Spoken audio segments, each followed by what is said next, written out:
bagaimana ruh ketika setelah dicabut dari jasad.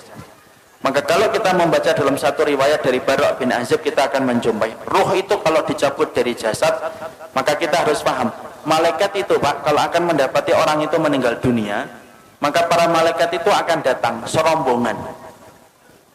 Kemudian dalam satu riwayat hadis, Rasulullah itu berkata ketika beliau itu bersandar ke tongkat, maka beliau mengatakan istaidu min adzabil qabr, berlindunglah kalian dari azab kubur. Diulang-ulang oleh Nabi sampai 3 kali. Kemudian Nabi mengatakan idza kana al-mu'min fi inqita'i minad dunya wa iqbalu minal akhirah. Seorang mukmin itu kalau akan meninggalkan dunia dan datang dalam urusan akhirat, nazala ilaihi malaikatun minal malaikah, maka akan datang serombongan para malaikat-malaikat. Kalau yang didatangi itu adalah orang yang beriman, yang datang malaikatur rahmah bersama dengan malaikat maut. Malaikat yang mencabut nyawa, penamaan yang benar bukan malaikat Israel, tapi penamaan yang benar itu malaikat maut. Dia datang serombongan bersama dengan malaikatur rahmah. Para malaikat kemudian di mana? Fajalasu inda mudil basar. Para malaikat itu duduk sejauh mata orang itu ketika memandang. Makanya orang kan kadang-kadang kalau mau meninggal dunia begini. Itu bukan melihat tatapan kosong, tetapi dia melihat sesuatu yang tidak pernah dia jumpai seumur hidupnya.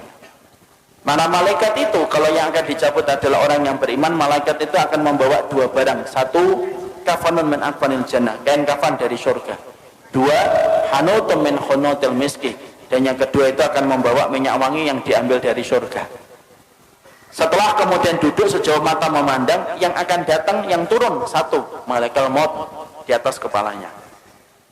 Setelah dicabut semuanya sempurna, malaikat maut selesai tugasnya. Kemudian diserahkan kepada malaikatur rahmah.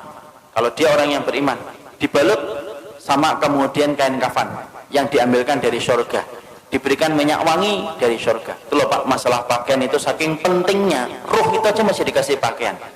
Makanya orang kalau sampai ngeremehin aurat itu kebangetan. Karena ruh saja ditutupin itu, kemudian bagaimana dengan kain kafan yang diambil dari surga. Ditutup dengan kain kafan dari surga. Lalu kemudian dibawa ke langit yang pertama. Setelah dibawa ke langit yang pertama, Rasulullah mengatakan fastaftahu lahumul bab. Mereka meminta supaya dibukakan pintu langit yang pertama. Pintu langit yang pertama terbuka. Kemudian mereka memasuki pintu langit yang pertama. Karena sesungguhnya langit itu ada 7 lapis. 1, 2, 3, 4, 5, 6, 7. Satu lapis dengan lapis berikutnya sejarak 500 tahun perjalanan. Lapis yang kedua dengan lapis yang ketiga 500 tahun perjalanan. Atasnya Pak ada pohon bidara Pak, makanya dinamakan Sidratul Muntaha. Sidrah itu bidara, Muntaha itu puncaknya langit. Di atas langit yang ketujuh ada lautan. Dari dasarnya sampai permukaannya 500 tahun perjalanan. Di atas yang tempat yang begitu besar, itulah nanti kemudian yang menjadi salah satu tempat arasy-Nya Allah. Maka naik itu melewati langit yang pertama. Seluruh para malaikat gemuruh Pak, cuma kita tidak mendengar. Kita tidak pernah mendengar itu, makanya dijadikan, kenapa pendengaran kita terbatas? Kalau dijadikan pendengaran kita sensitif, malah tidak bisa tidur. Karena tiap hari kita akan mendengar omongan para malaikat, dan kita akan mendengar omongan orang ketika mati, dan apa yang disampaikan oleh para malaikat di atas langit. Dijadikan pendengaran kita terbatas karena ada banyak hikmah. Lewati langit yang pertama bergumuruh para malaikat yang kemudian berkata, Maniruh hadat tayyib. Ini pemilik ruh yang baik, ini miliknya siapa? Hadza fulan bin fulanan. Ini disebutkan namanya yang terbaik yang dia pernah miliki ketika di dunia. Seluruh malaikat menyambutnya. Naik ke langit yang kedua, minta dibukakan pintu langit yang kedua, dibukakan. Terus sampai akhirnya menembus langit yang ketujuh. Ketika meminta untuk dibukakan pada langit yang ketujuh, maka Allah berfirman, sesungguhnya aku menciptakan dia dari tanah. Aiduhu ilal ardi. Kembalikan dia ke bumi, maka disitulah aku menciptakan, dan disitulah kemudian aku akan membangkitkan kedua kalinya.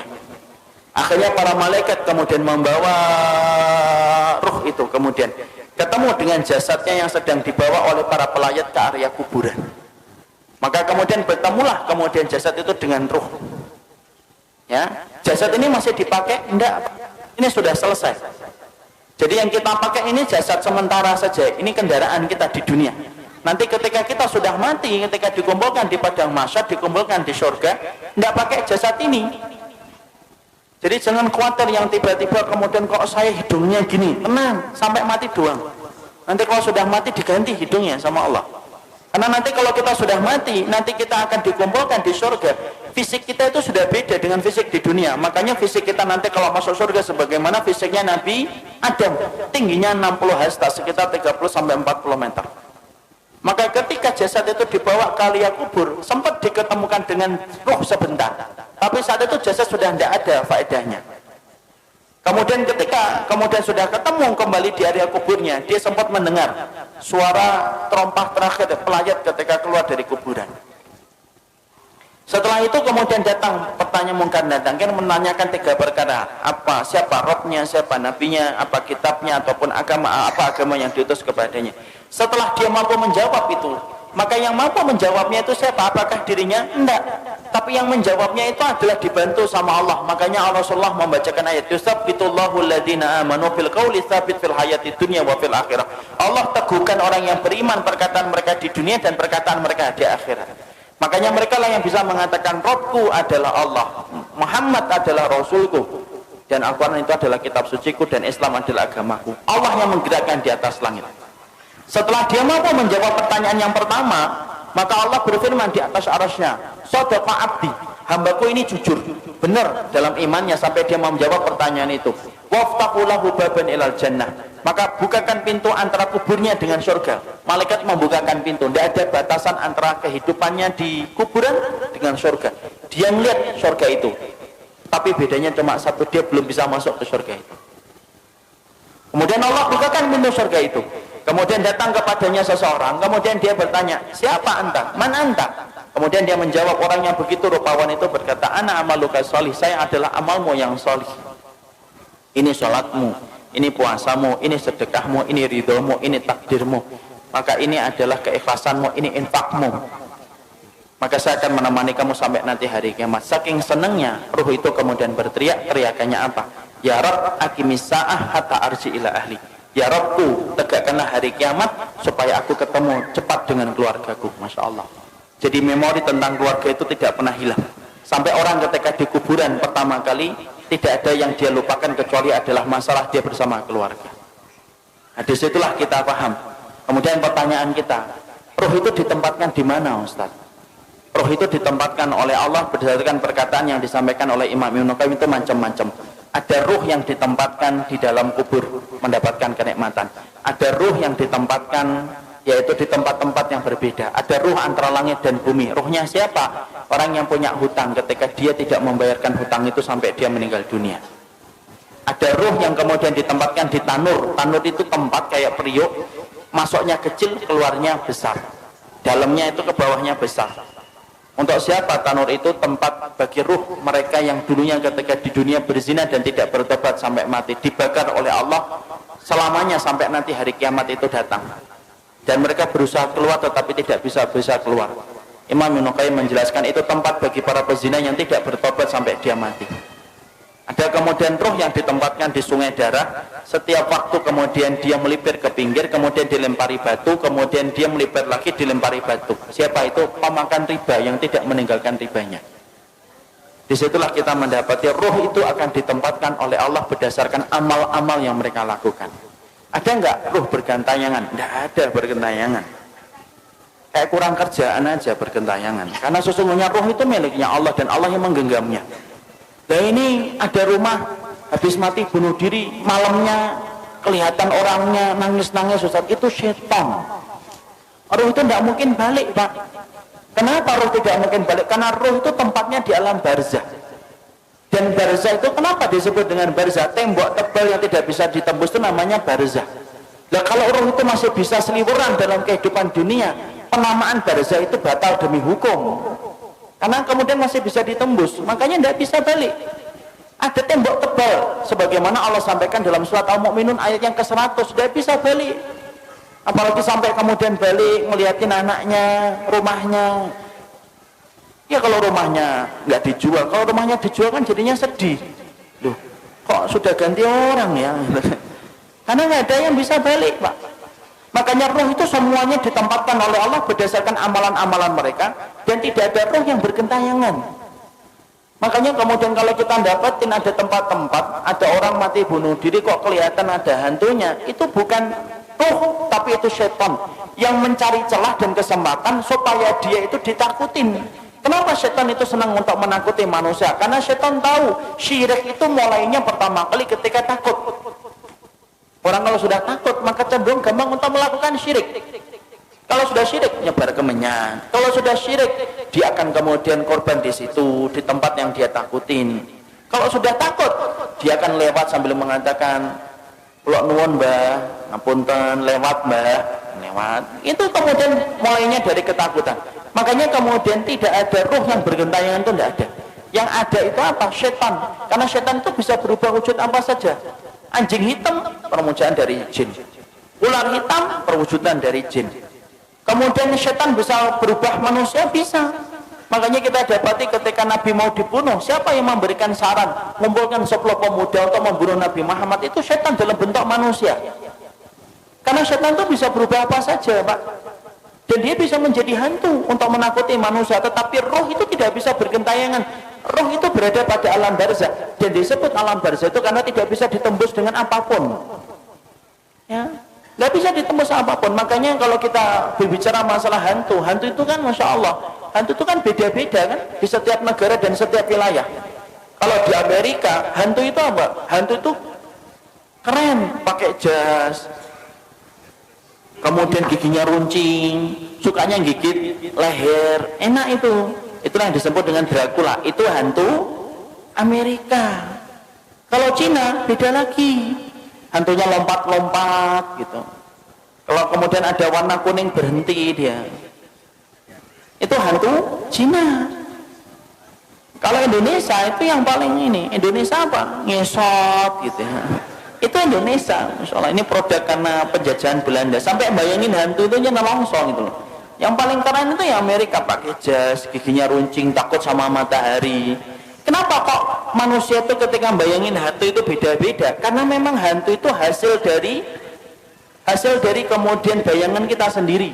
Ketika setan itu kemudian menakuti kita supaya kita melakukan kesyirikan ketika sudah takut.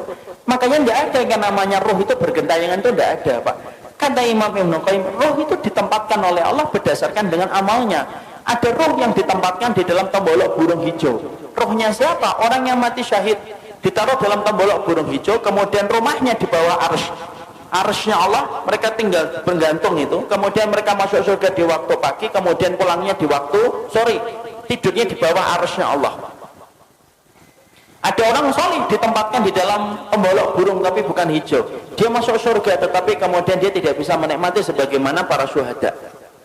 Ada roh yang ditempatkan ila rafiqil a'la. Makanya Nabi ditanya, ya Rasulullah, oleh Aisyah, ya Rasulullah, apakah engkau akan meninggalkan kami? Kemudian Nabi menjawab, ila rafiqil a'la, menuju kepada tempat kumpulan teman-temanku yang solih. Itu menunjukkan apa?